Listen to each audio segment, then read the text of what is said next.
2026-এর নির্বাচনের দামামা কি তবে বসিরহাট থেকেই বেজে গেল?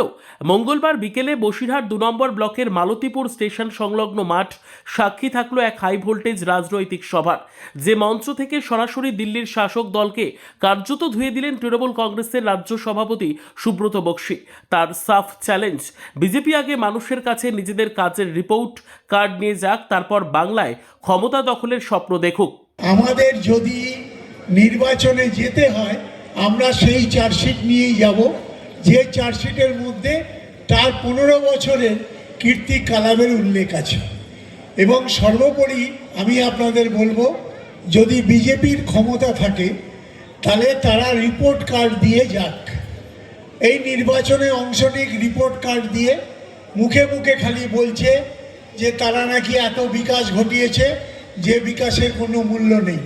তো স্বাভাবিকভাবেই আমরা বলি, তাকে আবেদন জানাই, আপনারা আসুন, এই জায়গাতে বসে আপনারা এই নির্বাচনে লড়াই করুন, কিন্তু সাথে আপনাদের রিপোর্ট কার্ড থাকা দরকার। যেমন মমতা ব্যানার্জি রিপোর্ট কার্ড নিয়েই লড়াইয়ে যাচ্ছেন।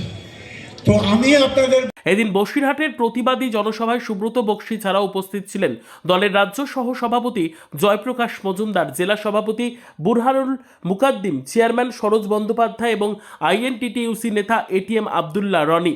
কেন্দ্র কর্তৃক বাংলার আবাস যোজনার টাকা আটকে রাখা এবং ভোটার তালিকা থেকে নাম বাদ দেওয়ার চক্রান্তের বিরুদ্ধে এদিন গর্জে ওঠেন ঘাসফুল শিবিরের নেতৃত্ব। সুব্রত বক্সী এদিন স্পষ্ট জানান, তৃণমূল কোনো ফাঁপা প্রতিশ্রুতি নয়, বরং মানুষের কাছে নিয়ে যাবে মমতা বন্দ্যোপাধ্যায়ের সামাজিক প্রকল্পের খতিয়ান।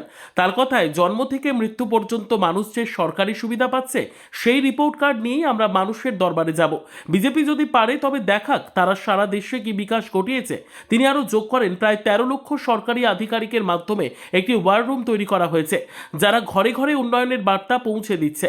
2026-এর নির্বাচন হবে উন্নয়নের নিরিখে, আপনারা ভয় পাবেন না, আমাদের সংগঠন সজাগ আছে।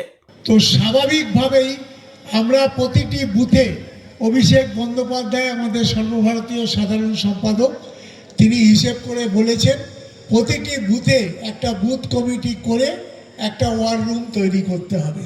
তো স্বাভাবিকভাবেই সেই ওয়ার রুম যেমন বুথ কমিটি যেমন তৈরি, তাদের বিভিন্ন জায়গায় 4, 5টা, 6টা, 8টা, 10টা বুথকে নিয়ে যে প্রকল্পের কথা বলা আছে সেই রিপোর্ট কার্ডে, অর্থাৎ আমরা যে প্রকল্পটাকে পাঁচালী নাম দিয়ে বেরিয়েছে, সেই পাঁচালীকে উল্লেখ করে আমরা বলছি সমব্যথী থেকে শুরু করে একেবারে দুয়ারে সরকার থেকে আরম্ভ করে সর্বস্তরের সমস্ত কিছু এর ব্যবস্থা আছে।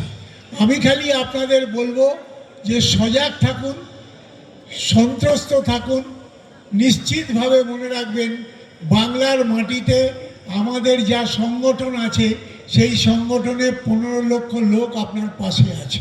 সংক্ষিপ্ত নোটিশে আয়োজিত এই সভার সাফল্য নিয়ে উচ্ছ্বসিত তৃণমূল নেতা এটিএম আবদুল্লাহ রনি। মাত্র 3 দিনের প্রস্তুতিতে এই বিশাল জমায়েত প্রমাণ করে দিল বসিরহাটে তৃণমূলের পায়ের তলার মাটি কতটা শক্ত।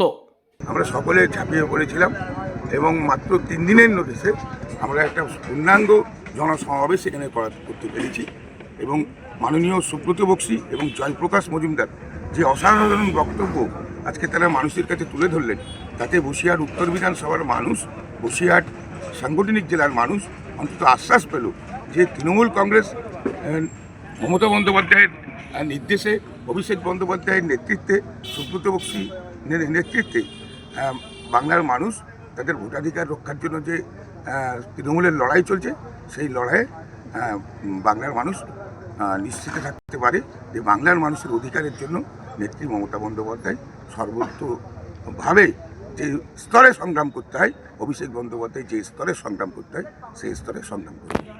সব মিলিয়ে শীতের বিকেলে মালতীপুরের এই সভা থেকে 2026-এর লড়াইয়ের সুর বেঁধে দিলেন সুব্রত বক্সী, আর তাতেই উদ্বুদ্ধ হলেন এটিএম আবদুল্লাহ রনি সহ জেলার তৃণমূল নেতৃত্ব।